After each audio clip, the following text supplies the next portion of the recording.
ऐसा है तो अपने भाई को पकौड़ा बेचवा, उसके बाद हम उसके पीछे में पकौड़ा बेचेंगे। सभी को आप जॉब नहीं दे सकते, लेकिन जितना पद खाली है, जितने लोगों को दे सकते हैं उतने को तो आप दीजिए। कम कर देंगे। 16 बोल रहे हैं, अब 16,000 बोल रहे हैं, उसको युक्तिकरण कर दिए, उसके बाद में युक्तिकरण कर रहे हैं, तो अब तो हमारा नुकसान ही नुकसान है। जी जरूर बदला लेंगे। सरकार इसमें हमारे चरणबद्ध आंदोलन करेगी इस पर। जब उनको जो है भर्ती करनी ही नहीं थी तो ऐसा वादा क्यों किए? बोल रहे हैं सर, जब भी पूछने जाओगे ओपी सर से तो बोलते हैं कि जितना भर्ती 5 साल में कांग्रेस सरकार किया है उससे हम दोगुना करेंगे। लेकिन सर कब करेंगे? जवाब देते नहीं सर बस एक ही रटे रूटाए बोलते रहते कि 5 साल 5 साल। तो सर 5 साल तक युवा क्या करे सर? भैया पकौड़ा था नहीं क्या? नमस्कार, आपका स्वागत है। बीएड डीएड जो शिक्षक संघ है और जो बेरोजगार संघ है, उनसे हम बात करने जा रहे हैं। सबसे ज़्यादा परेशानी इन दिनों जो है युवा बेरोजगारों को है और उनके भविष्य को अंधकार में डालने वाले सरकार से वो कुछ सवाल पूछना चाहते हैं। कुछ महत्वपूर्ण बातों पर आपको हम सतही तौर पे बता दें कि मौजूदा भारतीय जनता पार्टी की सरकार ने अपने मैनिफेस्टो में 57,000 शिक्षकों की भर्ती करने का वादा किया था। बाद में शिक्षा मंत्री ने सदन के पटल पे ये कहा कि 33,000 शिक्षकों की भर्ती करेंगे वो। लेकिन अब एक नया पैंच आ रहा है कि युक्तिकरण के नाम पर जो वित्त विभाग है वो शिक्षकों के पद को ही जो है समाप्त करने जा रहे हैं। ऐसी स्थिति में इन युवा बेरोजगारों की तो नौकरी लगने से रही। अब आप जानते हैं कि अगर लगातार इनकी जो बेरोजगारी बनी रहेगी तो इनके अंदर एक स्थायी तौर पर जो है निराशा आएगी, एक फ्रस्ट्रेशन आएगा, एक तरह की एंजाइटी आएगी। और इन चेहरों को आप देखिए कि ये अपने उज्जवल भविष्य की कामना करने के लिए न सिर्फ पढ़ाई कर रहे थे बल्कि माँ बाप के पैसे खर्च कर रहे थे। और अब उम्र भी निकलती जा रही है और नौकरी भी हाथ में आने की गुंजाइश न के बराबर है। ऐसे में इन्हीं से हम जानेंगे कि आखिरकार ये क्या सोचते हैं और क्या चाह रहे हैं सरकार से, और अगर ये सरकार वादा खिलाफी करती है या इनके साथ दगा होता है तो ये सरकार को कैसे जो है इसका हिसाब करेंगे सरकार के साथ, ये भी इन्हीं से पूछेंगे।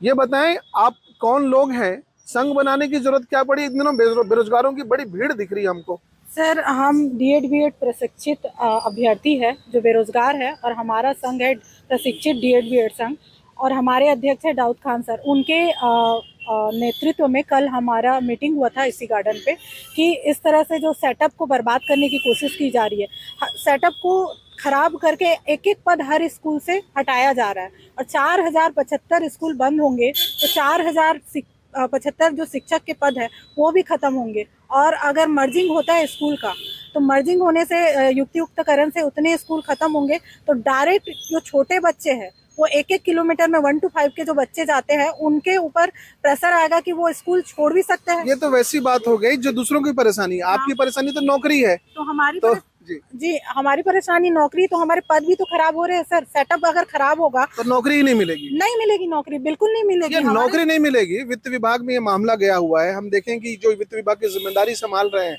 आजकल मंत्री जो हैं, पहले कलेक्टर हुआ करते थे, वो तो बड़े युवा हितैषी हैं, उनको युवाओं ने ही जिताया है।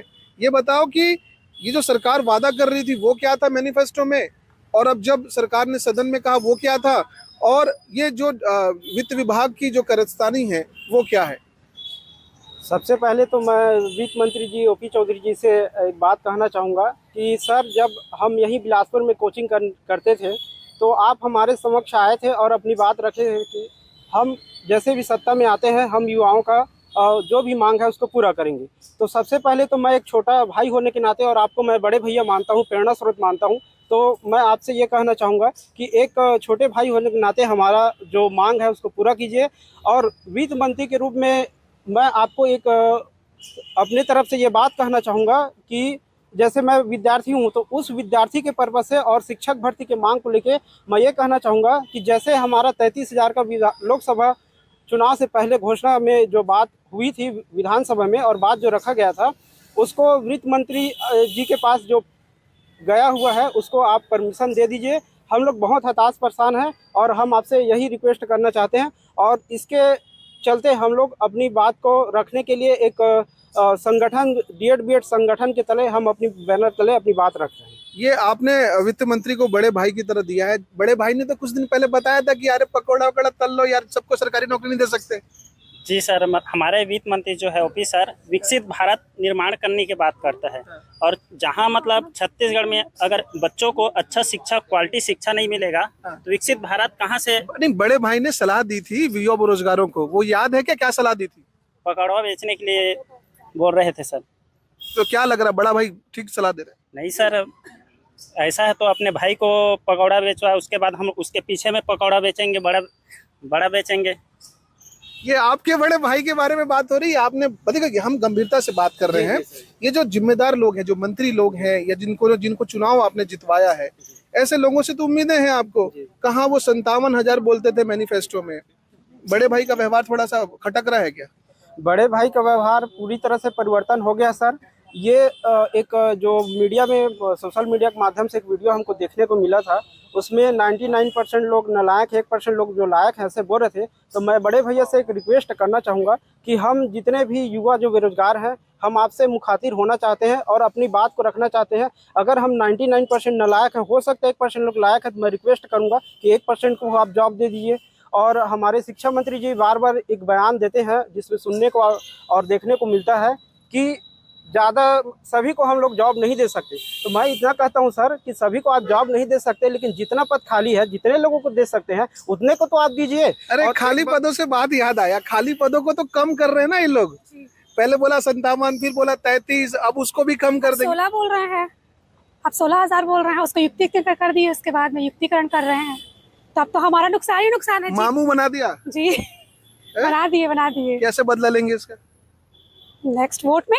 अभी नगरीय निकाय चुनाव है इन दिनों। हाँ। चुनाव है ना? जी नगरीय। तो क्या लग रहा है, इसमें बदला लोगे क्या आप लोग? जी जरूर बदला लेंगे। सरकार इसमें हमारे चरणबद्ध आंदोलन करेगी इस पर, और कहीं ना कहीं पूरे छत्तीसगढ़ में 33 जिले हैं, 33 जिलों में हर एक जिले में उग्र आंदोलन किया जाएगा, कलेक्टर को ज्ञापन दिया जाएगा। और कहीं ना कहीं सरकार को ये संज्ञान लेना चाहिए कि भाई इतने सारे बेरोजगार घूम रहे हैं रोजगार की तलाश में। आज हर एक यूनिवर्सिटी में जाएंगे तो आप BEd DLEd, आप लाइब्रेरी साइंस में देख लीजिए, योग के विषय में देख लीजिए, पूरे विषयों में पूरा पदे खाली हैं बहुत सारे यूनिवर्सिटी में। और अभी जिस तरीके से चल रहा है शासन का, कहीं ना कहीं यहाँ पर युवा वर्ग बहुत ही हताश है और इसमें संज्ञान लेना चाहिए। इसमें विष्णुदेव सागर तो हिसाब करेंगे। जी बिल्कुल हिसाब करेंगे। अभी नगरीय निकाय चुनाव है, अभी कम से कम कहीं ना कहीं इस चीज़ को संज्ञान लेना चाहिए। और वित्त मंत्री जी को ये मैं बात बताना चाहूँगा कि भाई वो एक वित्त विभाग भी संभाल रहे हैं, साथ साथ वो IAS लेवल के व्यक्ति हैं। कहीं ना कहीं वो जानते हैं कि कहाँ कहाँ से वो पोस्ट खाली है, और वो हमेशा लाइब्रेरी के तरफ से वो देखते हैं कि सर यहाँ पर नालंदा है और रायपुर में बहुत सारे खोले गए हैं।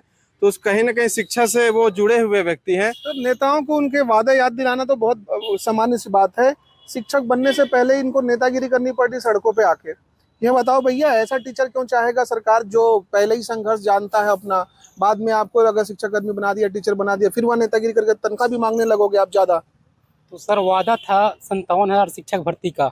जब विधानसभा चुनाव हुआ तो वो बोले 33,000, उसके बाद बोले 16,000 का। जब उनको जो है भर्ती करनी ही नहीं थी तो ऐसा वादा क्यों किए? अब हमको जो है सड़क पे आना पड़ रहा है। सड़क पे आएंगे ये उस समय चुनाव था ना, वोट चाहिए था क्या उन लोगों को? हाँ वोट चाहिए था, और वोट के चक्कर में जो है जैसे पाए वैसे बयानबाजी करते गए। आज बोल रहे, एक आदमी बोलता है 99% लोग जो है नालायक है, एक आदमी 1% आदमी बोल रहे हैं कि लायक है। ये क्या बात हुआ सर? UPSC में 1000 पोस्ट आता है, 10 लाख लोग फॉर्म डालते हैं, 9,90,000 लोग गायब हो जाते हैं वहां से। वो भी नालायक है। तो क्या उतने लोग नालायक होंगे? ये भी तो आदमी 1% में ही निकाले ना, मतलब OP चौधरी सर जो है। यार एक बात बताओ, जो टीचर बन जाएंगे, BEd CET कर लिया आप लोगों ने ना, टीचरों को गधा बनाना या उनको जो है ठगना थोड़ा कठिन हो रहा है सरकार के लिए। हाँ, सरकार के लिए कठिन इसलिए जा रहे हैं क्योंकि हम लोग संघ बना करके जो उग्र आंदोलन कर रहे हैं, इसलिए सरकार को परेशानी हो रही है। ऐसा नहीं होगा चिन्हांकित कर लेगा, ये जो चेहरा वाला आदमी है बहुत नेतागिरी कर रहा है, इसको तो नौकरी नहीं देना है? डर नहीं लगता इसका? अब क्या पिछले बार हम लोग हम लोग का जो संगठन है आज से संघर्षरत नहीं है, बहुत पहले से है।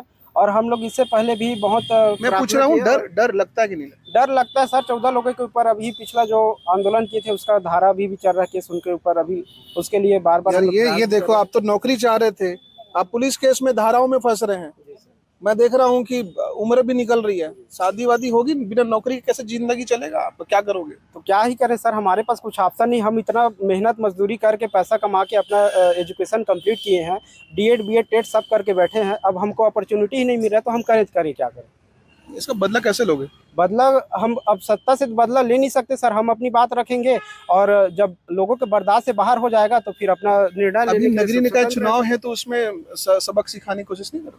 100% सर, हमारे जो जितने भी युवा बेरोजगार हैं हम ही लोगों ने सपोर्ट करके, और जैसे 57 का घोषणा हुआ हम लोगों ने सपोर्ट किया, अपने घर परिवार के सदस्यों को बोल के वोट डलवाए, और हमारे घर परिवार वाले लोग और हम लोग खुद नाराज हैं, तो कहीं न कहीं इसका प्रभाव सरकार को तो इस बार चुनाव में देखने को जरूरी है। देखिए ये बहुत गंभीर बात है, हम आपसे बता रहे, पीछे वाले से पूछेंगे, पीछे के लोग बड़े छुपे छुपे से रहते हैं। इधर आओ बेटा, ये बताओ कि एक तो महिला लड़कियों के लिए बड़ा कम समय होता है कैरियर वगैरह के लिए, अब जब बीएड सीएड कर ही लिए हैं, वैकेंसीज ऑलरेडी है यहाँ पे इतनी सारी, सरकार जब भर्ती नहीं कर रही है तो क्या लग रहा है कुछ गलती हो गई पढ़ने लिखने में, कुछ और कर लेना था? जी सर, डीएड बीएड करने के बाद बोले थे चुनाव के समय 55,000 शिक्षक भर्ती निकालेंगे, पर अभी तो कुछ भी नहीं बोल रहे हैं, तो इसके बाद बीएड करने के मतलब ही नहीं हुआ ना हमारा, तो कुछ और करना था, फिर कुछ और ही कर लेना था हमको, मतलब बीएड करने का कुछ मतलब ही नहीं है, तो फिर अपना और दूसरे में अपना तैयारी करते हैं हम। अच्छा, हमने ये भी सुना है कि जब लड़कियां खूब पढ़ लिख लेती हैं या नौकरी के लिए तैयारी करती हैं और नहीं होता